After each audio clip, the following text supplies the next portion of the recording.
Hello, welcome. Today we're going to be doing a test of SPAA versus Motorized AA.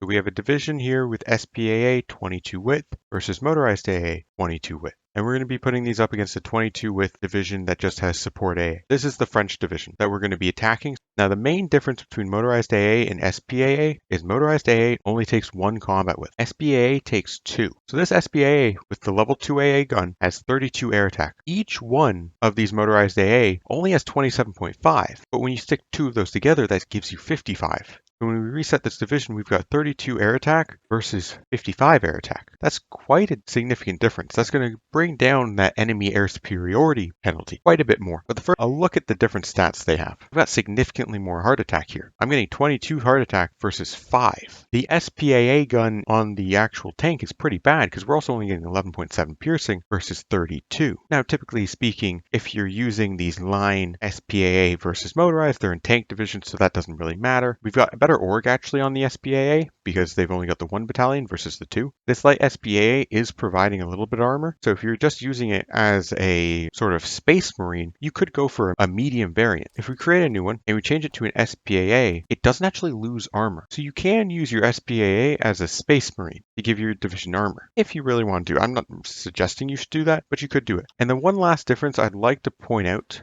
between the two is Motorized AA takes 0.3 supply for two of them versus SPAA, which only takes 0.1. That is not an insignificant cost increase, but on a large tank division, it's not that big of a deal. So what we really care about is their performance in combat. So here we have the SPAA, and here we've got the Motorized AA. They are in different air zones. Each air zone has 1,000 casts on both sides. So we're going to just take a look at this combat, and we're going to wait for a tick to happen where the AA actually shows up. So none were shot down in this top combat. Planes getting shot down is highly RNG, but in general, the higher air attack you have, the more you will shoot down. Damage done, we've prevented slightly more. Damage done, that's about the same here, and here it's also about the same. Let's let another day pass. So now all of a sudden, the Motorized AA have shot down 96. They're preventing slightly more damage, but not significantly so. And then the SPAA has still only shot down 22. Remember, highly RNG. Well, in the long run, we should expect to see the Motorized AA shoot down slightly more. Let's let another day pass.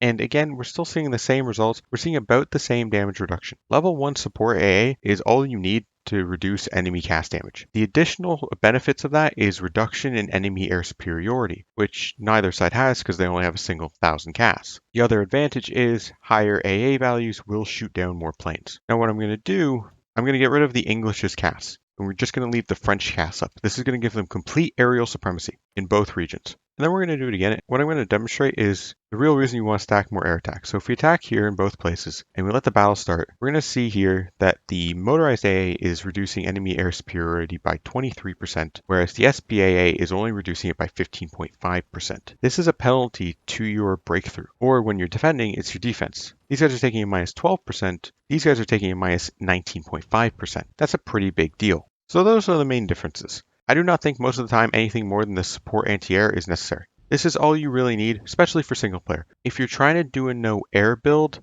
that is when line AA becomes necessary. And if you're using line AA, Motorized AA is better than SPAA. It's simpler. You don't need a separate production line. You don't need to make a separate tank. You're just using the AA you should already be building, and you're just throwing in some trucks, which you're already building because you need supply. Anyways, thank you for watching, and I will see you guys next time.